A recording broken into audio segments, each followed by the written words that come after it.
नमस्कार दोस्तों, आप सभी का स्वागत है आपके अपने YouTube चैनल विभा शहरावत पर। दोस्तों, कमेंट बॉक्स में जय श्री राम अवश्य लिखें। आइए सुनते हैं श्रवण कुमार की कथा। यह कहानी त्रेता युग की है। उस समय श्रवण कुमार नाम का एक बालक था।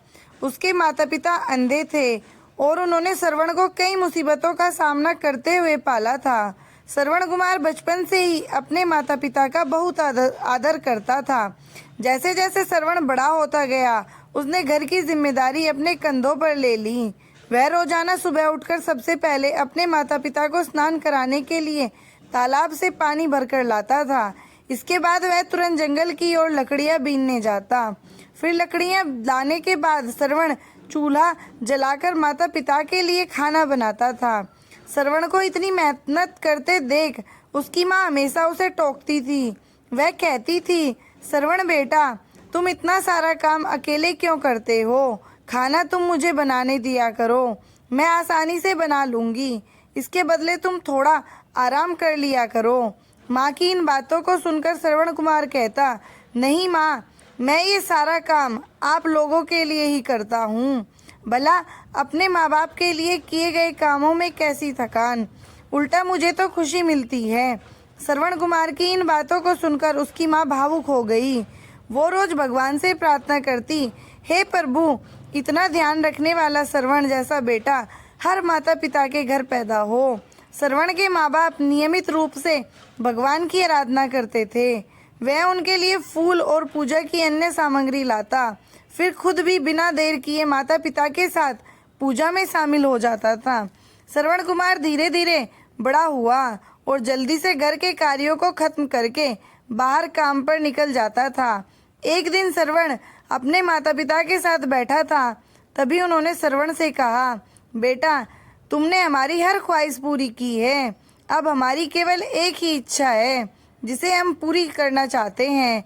यह सुन श्रवण ने उनसे पूछा, ऐसी कौन सी इच्छा बाकी है जिसे आप पूरा करना चाहते हैं? आप केवल आदेश दें, मैं आपकी हर ख्वाहिश को पूरा करूंगा। इस पर श्रवण के पिता ने कहा, बेटा, अब हम बूढ़े हो चुके हैं और हम चाहते हैं कि मरने से पहले तीर्थ यात्रा के लिए जाएं।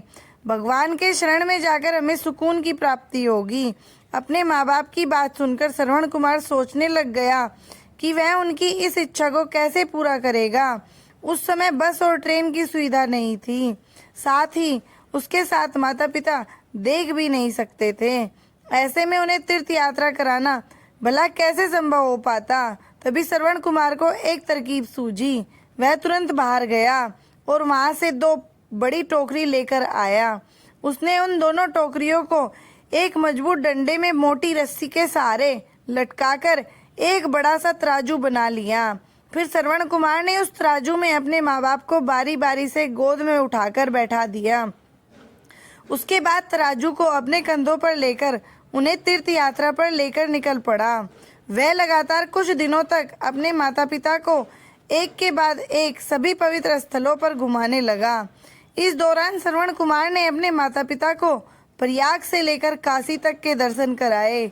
माता पिता को घुमाते समय श्रवण कुमार उन्हें उन जगहों के बारे में भी बताता चलता था, क्योंकि वह आंखों से उस दृश्य को नहीं देख सकते थे। अपनी बेटे की मेहनत को देख उसके माता पिता बहुत खुश थे। उन्होंने एक दिन श्रवण से कहा, बेटा, हम देख नहीं सकते, लेकिन कभी भी हमें इस बात का दुख नहीं हुआ। तुम हमारे लिए हमारी आंखें हो। तुमने हमें जिस तरह सारे पवित्र स्थानों की कथा सुनाकर उनके दर्शन कराए हैं, ऐसा लगता है जैसे कि हमने सच में प्रभु के दर्शन अपनी आंखों से किए हों। अपनी माता पिता की बातें सुनकर श्रवण ने कहा, आप लोग ऐसी बातें न करें। बच्चों के लिए माता पिता कभी भी बोझ नहीं होते, यह तो बच्चों का धर्म होता है। एक दिन श्रवण कुमार आराम करने के लिए अयोध्या के पास अपने माता पिता के साथ रुका। तभी उसकी माँ ने पानी पीने की इच्छा जताई। श्रवण को पास में ही एक नदी दिखाई दी। उसने अपने माता पिता से कहा, आप दोनों यहाँ आराम करें, मैं आप लोगों के लिए अभी पानी लेकर आता हूँ। नदी के पास पहुंचकर श्रवण कुमार कमंडल में पानी भरने लगा। उसी जंगल में अयोध्या के राजा दशरथ भी शिकार के लिए पहुंचे थे। पानी में हलचल की आवाज सुनकर उन्हें लगा कि कोई जानवर पानी पीने आया है। उन्होंने बिना देखे केवल ध्वनि सुनकर ही अपना तीर चला दिया। दुर्भाग्य से वह सीधे श्रवण कुमार को लग गया। तीर लगते ही वह चीख पड़ा। इसके बाद राजा दशरथ जब अपने शिकार को देखने पहुंचे तो वहां श्रवण था। तो वो तुरंत श्रवण कुमार के नजदीक पहुंचे और कहा, मुझसे बहुत बड़ी भूल हो गई, मुझे माफ कर दीजिए। मुझे बिल्कुल नहीं पता था कि यहाँ कोई मानव होगा। मैं इस गलती का पश्चाताप करने के लिए क्या करूं कि तुम मुझे माफ कर दो। तभी कहराते हुए श्रवण कुमार ने कहा, यहाँ से थोड़ी ही दूर जंगल में मेरे माता पिता बैठे हैं, उन्हें काफी प्यास लगी है। आप उन तक यह पानी पहुँचा दीजिए और मेरे बारे में उन्हें कुछ भी न बताएं। इतना कहते कहते श्रवण कुमार की सांसें रुक गई। श्रवण कुमार की मौत से राजा दशरथ सुन पड़ गए। किसी तरह वो श्रवण कुमार के बताए अनुसार जल लेकर उसके माता पिता के पास पहुँचे। श्रवण के माता पिता अपने बेटे की आहट को बखूबी पहचानते थे। वह राजा दशरथ उनके करीब पहुँचे तो उन्होंने आश्चर्य से पूछा, तुम कौन हो और हमारे श्रवण को क्या हुआ, वह क्यों नहीं आया? राजा दशरथ उनके सवालों का जवाब नहीं दे पाए। उन्होंने चुपचाप पानी उनकी तरफ बढ़ा दिया।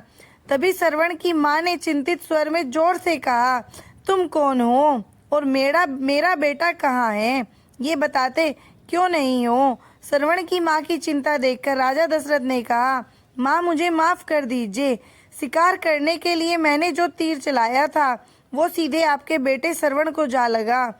उसने मुझे आप लोगों के बारे में बताया, इसलिए मैं यहाँ पानी लेकर आया हूँ। इतना कहकर राजा दशरथ चुप हो गए। राजा दशरथ की बात सुनकर श्रवण की माँ जोर जोर से रोने लगी। उन दोनों ने अपने बेटे की मौत के गम में राजा दशरथ के लाए हुए पानी को हाथ तक नहीं लगाया। श्रवण के पिता ने तभी राजा दशरथ को पुत्र वियोग का श्राप दे दिया। कुछ ही देर बाद श्रवण के माता पिता ने अपने प्राण त्याग दिए। बताया जाता है कि श्रवण कुमार के पिता के श्राप के परिणाम स्वरूप ही राजा दशरथ को अपने पुत्र राम से दूर रहना पड़ा था। राजा दशरथ के इस श्राप को पूरा करने के लिए ही भगवान राम को 14 वर्षों का वनवास हुआ, जिसका माध्यम दशरथ की पत्नी कैकेयी बनी। श्रवण के पिता की ही तरह राजा दशरथ भी अपने बेटे से दूरी को बर्दाश्त नहीं कर पाए और उन्होंने अपने प्राण त्याग दिए। दोस्तों, इस कहानी से हमें यह सीख मिलती है, हर बच्चे को अपने माता पिता की सेवा श्रवण कुमार की तरह ही निस्वार्थ भाव से करनी चाहिए। यही उनका सबसे बड़ा कर्तव्य होता है।